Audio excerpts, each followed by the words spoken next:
बिस्मिल्लाहिर्रहमानिर्रहीम अस्सलातु वस्सलामु अलैका या रसूल अल्लाह व अला आलिका व सहाबिका या नबी अल्लाह।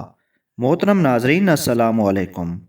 अबुल फजल अहमद बिन कासिम बजाज का बयान है कि एक दफ़ा सैयदना शेख अब्दुल कादिर जिलानी का एक खादिम मेरे पास आया और कहा कि हज़रत के लिए एक ऐसा नफीस कपड़ा दरकार है जिसकी कीमत फ़ी गज़ एक अशरफी हो। मैंने कपड़ा तो दे दिया, लेकिन दिल में ख्याल किया कि शेख अब्दुल कादिर बादशाहों जैसा लिबास पहनते हैं। इतना ख्याल आना था कि मैंने पाँव के तलवे में शदीद दर्द महसूस किया। ऐसा मालूम होता था कि कोई सुई चुभ गई है। दर्द की शिद्दत से मैं बेहोश हो गया, लेकिन वो किसी सूरत कम होता दिखाई न देता। बिल आखिर मैंने लोगों से कहा कि मुझे उठाकर हजरत की खिदमत में ले चलो। लोग मुझे आपकी खिदमत में लेकर पहुंचे तो आपने फरमाया, अबुल फजल, तू मेरी खुश पोशी पर इतराज़ करता है।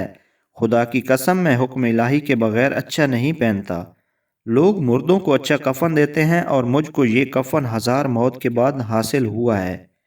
फिर आपने अपना दस्त मुबारक मेरे पाँव पर फेरा। यक लख दर्द मौकूफ हो गया और मैं उठकर फिरने लगा। शेख अबू मोहम्मद अल जोनी बयान करते हैं कि एक दफ़ा मुझ पर बड़ी तंगदस्ती के दिन आए।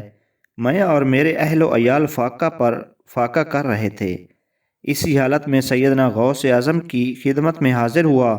आपने मुझे देखते ही फरमाया कि जोनी, भूख अल्लाह ताला का ख़जाना है। जिससे वो दोस्त रखता है उसी को अता फरमाता है।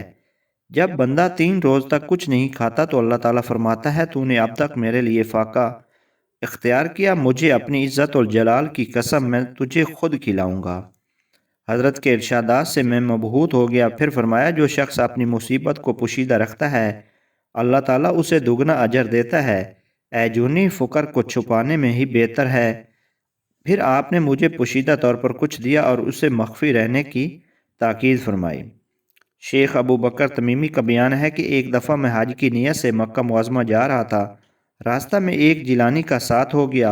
असनाए सफ़र वो शख्स सख्त बीमार हो गया। मैं उसे अपने मरने का यकीन हो गया।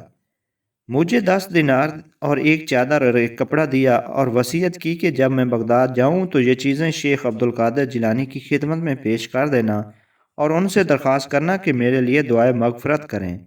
इसके बाद वो फौत हो गया। हज के बाद मैं बगदाद वापस आया तो मेरी नीयत बदल गई और मैंने मरहूम शख्स की अमानत अपने पास रख ली। एक दिन कहीं जा रहा था कि सर राह हज़रत शेख अब्दुल कादिर जिलानी से मुलाकात हो गई।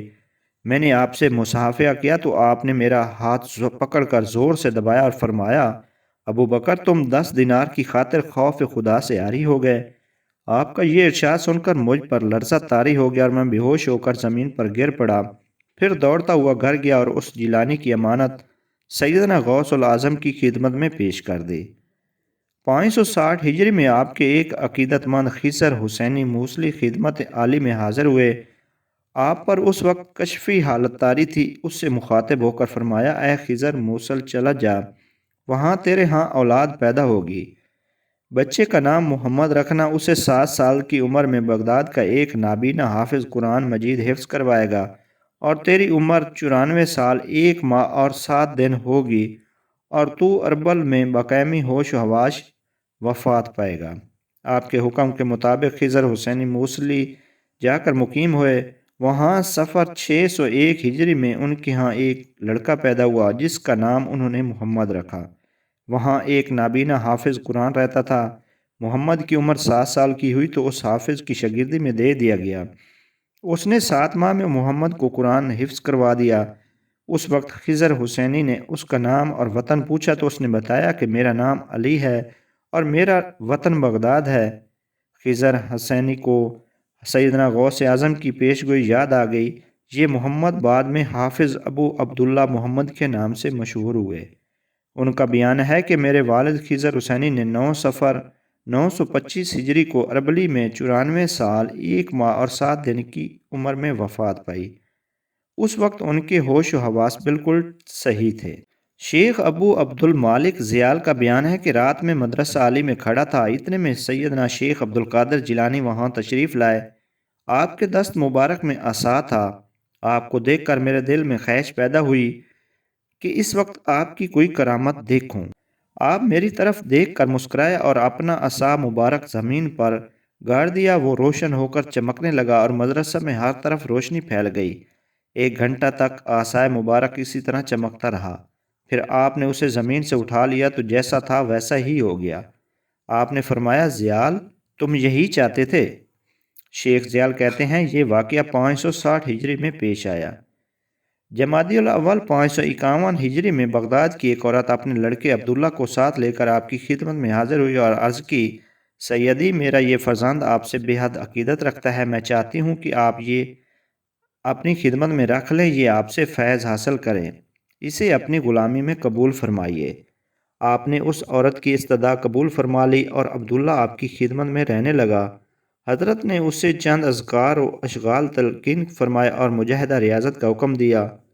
چند دن بعد عبداللہ کی ماں اپنے فرزند کو دیکھنے آئی۔ عبداللہ بہت دبلا اور زرد نظر آ رہا تھا اور جو کی روٹی کھا رہا تھا۔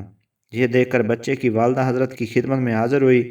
آپ بھی اس وقت کھانا تناول فرما رہے تھے۔ ایک کاب میں بھنی ہوئی مرغی رکھی ہوئی تھی جس میں کچھ کھا چکے تھے اور ہڈیاں پاس پڑی تھیں۔ اس عورت سے صبر نہ ہو سکر کہنے لگی حضرت آپ تو مرغی کھاتے ہیں اور میرے بچے کو جو کی روٹی کھلاتے ہیں۔ یہ سن کر آپ نے اپنا ہاتھ مرغی کی ہڈیوں پر رکھا اور فرمایا کھڑی ہو جاؤ اس اللہ کے حکم سے جو بوسیدہ ہڈیوں کو زندہ کرتا ہے۔ آپ کا اتنا فرمانا تھا کہ وہ مرغی زندہ اٹھ کر کھڑی ہوئی اور بولنے لگی۔ وہ عورت سکتے میں آ گئی۔ آپ نے اس سے مخاطب ہو کر فرمایا تیرا لڑکا جب اس درجے پر پہنچ جائے گا اس وقت اس کا جو جی چاہے کھا لے، اس وقت کے لیے جو کی روٹی ہی مناسب ہے۔ وہ عورت بہت نادم ہوئی اور معافی کی طلبگار ہوئی۔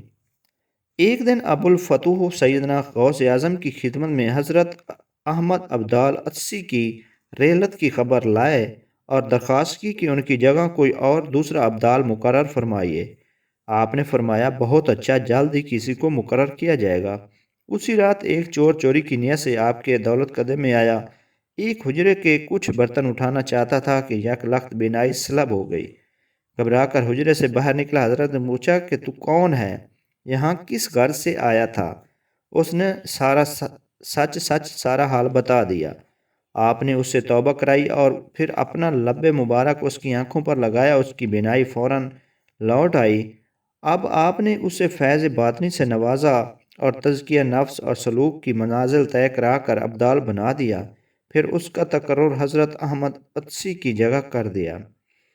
ایک دفعہ دریائے دجلہ میں خوفناک سیلاب آیا اور پانی دریا کے کناروں سے اچھل کر بغداد کی طرف بہنے لگا۔ اہل بغداد گھبرا اٹھے اور سیدنا غوث اعظم کی خدمت میں حاضر ہو کر دعا کے طلبگار ہوئے۔ حضرت نے اسی وقت اپنا عصا لیا اور لوگوں کے ساتھ چل پڑے۔ دریا کے کنارے پہنچ کر اپنے عصائے مبارک کو وہاں گاڑ دیا اور فرمایا بس یہیں رک جاؤ۔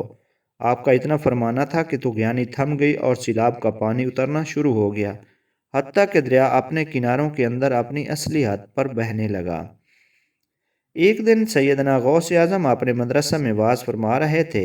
سامعین ہزاروں کی تعداد میں جمع تھے۔ یک سیاہ بادل گر آئے اور موسلا دھار بارش شروع ہو گئی۔ لوگ بارش سے بچنے کے لیے منتشر ہونے لگے۔ آپ نے آسمان کی طرف نظر کی اور کہا مولا کریم تیرے بندوں کو جمع کرتا ہوں تو ان کو منتشر کرتا ہے۔ بارش فوراً تھم گئی اور لوگ جم کر بیٹھ گئے۔ شیخ عدی بن مسافر اور حضرت کی مانی موجود تھے۔ بیان کرتے ہیں کہ جہاں تک سامعین موجود تھے بارش کا ایک قطرہ بھی نہیں گرتا، لیکن مدرسہ کے باہر بارش بدستور جاری رہی۔